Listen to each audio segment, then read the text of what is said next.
Welcome back to my channel. ಇವತ್ತಿನ ವಿಡಿಯೋದಲ್ಲಿ ಯುಗಾದಿ ಹಬ್ಬಕ್ಕೆ ಸಜ್ಜಕದ ಹೋಳಿಗೆ ಹೇಗೆ ಮಾಡೋದಂತ ತೋರಿಸ್ತಾ ಇದ್ದೀನಿ. ಒಂದು ಪಾತ್ರೆಗೆ 2 ಕಪ್ ಬೆಲ್ಲ, 2 ಕಪ್ ಬೆಲ್ಲಕ್ಕೆ 1 ಕಪ್ ಆಗುವಷ್ಟು ನೀರನ್ನು ಹಾಕಿ ಬೆಲ್ಲ ಕರಗೋವರೆಗೂ ಕೈ ಆಡಿಸ್ತಾ ಇರಬೇಕು. ಪಾಕ ತಗೋ ಅವಶ್ಯಕತೆ ಏನೂ ಇರೋದಿಲ್ಲ. ಈಗ ಬೆಲ್ಲ ಕರಗಿದೆ. 2 ಕಪ್ ಬೆಲ್ಲಕ್ಕೆ 2 ಕಪ್ ಆಗೋಷ್ಟು ಚಿರೋಟಿ ರವೆನ ತೊಗೊತಾ ಇದ್ದೀನಿ.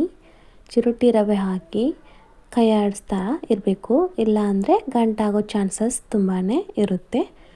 ನೋಡಿ, ಈ ಥರ ಕೈ ಆಡಿಸ್ತಾ ಇರಬೇಕು. ಸಣ್ಣ ಉರಿಯಲ್ಲಿ 2 ನಿಮಿಷ ಕುದಿಲಿಕ್ಕೆ ಬಿಡಿ, ಇಲ್ಲಾಂದರೆ ತಳ ಸೀದು ಹೋಗೋ ಚಾನ್ಸಸ್ ತುಂಬಾ ಇರುತ್ತೆ.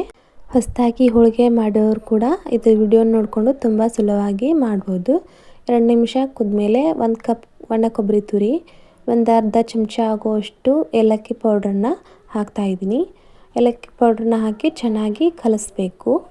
ಕಲಸಿ ಗ್ಯಾಸ್ ಆಫ್ ಮಾಡಿ ತಣ್ಣಗಾಗಲಿಕ್ಕೆ ಬಿಡಬೇಕು. ಇದು ತಣ್ಣಗಾಗುವಷ್ಟರಲ್ಲಿ ನಾನು ಹಿಟ್ಟನ್ನು ನಾದ್ಕೊತೀನಿ. ಒಂದು ಪಾತ್ರೆಗೆ 2 ಕಪ್ ಆಗೋಷ್ಟು ಮೈದಾನ ಹಾಕ್ತಾಯಿದ್ದೀನಿ. ಮೈದಾ ಬೇಡ ಅಂದರೆ ಗೋಧಿ ಹಿಟ್ಟನ್ನು ಕೂಡ ನೀವು ಯೂಸ್ ಮಾಡ್ಬೋದು. ಒಂದು ಚಿಟಿಕೆ ಉಪ್ಪು ಹಾಕಿ ಸ್ವಲ್ಪ ನೀರನ್ನು ಹಾಕಿ ಕಲಿಸ್ಕೋಬೇಕು. ಒಮ್ಮೆಲೆ ನೀರು ಹಾಕಬಾರ್ದು. ನೋಡಿ, ಈ ಥರ ಚೆನ್ನಾಗಿ ಮಿಕ್ಸ್ ಮಾಡಿ. ಗಟ್ಟಿಯಾಗಿ ನಾದಬಾರ್ದು, ಸ್ವಲ್ಪ ಮೃದುವಾಗಿ ನಾದ್ಕೋಬೇಕು. ಸ್ವಲ್ಪ ಎಣ್ಣೆ ಹಚ್ಚಿ ಒಂದು 5 ನಿಮಿಷ ಇದನ್ನು ನೆನೆಯಲಿಕ್ಕೆ ಬಿಡಬೇಕು. ಹೂರಣ ತಣ್ಣಗಾಗಿದೆ. 5 ನಿಮಿಷ ಹಿಟ್ಟು ಕೂಡ ನೆನೆದಿದೆ.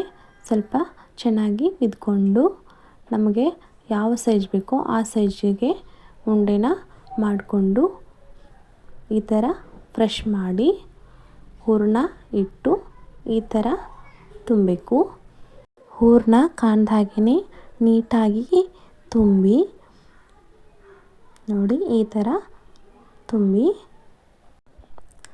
ಎಣ್ಣೆ ಸವರಿ ಉಳ್ಳಿನ ಇಟ್ಟು ಲಟ್ಸೋ ಮನೆಗೂ ಎಣ್ಣೆ ಸವರಿ ಚೆನ್ನಾಗಿ ರೌಂಡಾಗಿ ಲಟ್ಸ್ಕೋಬೇಕು. ನೋಡಿ, ಈ ಥರ ಲಟ್ಟಿಸ್ಕೊಂಡು ಈಗ ಬೇಯಿಸ್ತಾ ಇದ್ದೀನಿ. ಎಣ್ಣೆ ಹಾಕಿ 1 ನಿಮಿಷ ಬೇಯಲಿಕ್ಕೆ ಬಿಡಬೇಕು.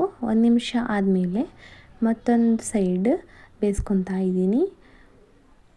ಮತ್ತು ಎಣ್ಣೆ ಹಾಕಿ 1 ನಿಮಿಷ ಬೇಯಲಿಕ್ಕೆ ಬಿಡಬೇಕು. ನೋಡಿ ಎಷ್ಟು ಚೆನ್ನಾಗಿ ಬೆಂದಿದೆ.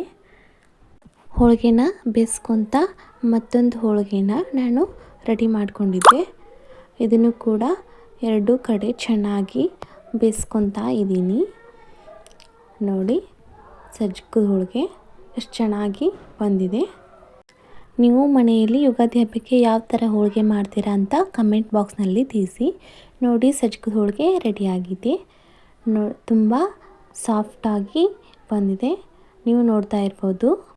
ಈ ಥರ ಸಾಫ್ಟಾಗಿ ಹೋಳಿಗೆ ಮಾಡಿಕೊಟ್ರೆ ಮಕ್ಕಳಿಗಂಕರು ತುಂಬಾ ಇಷ್ಟ ಆಗುತ್ತೆ.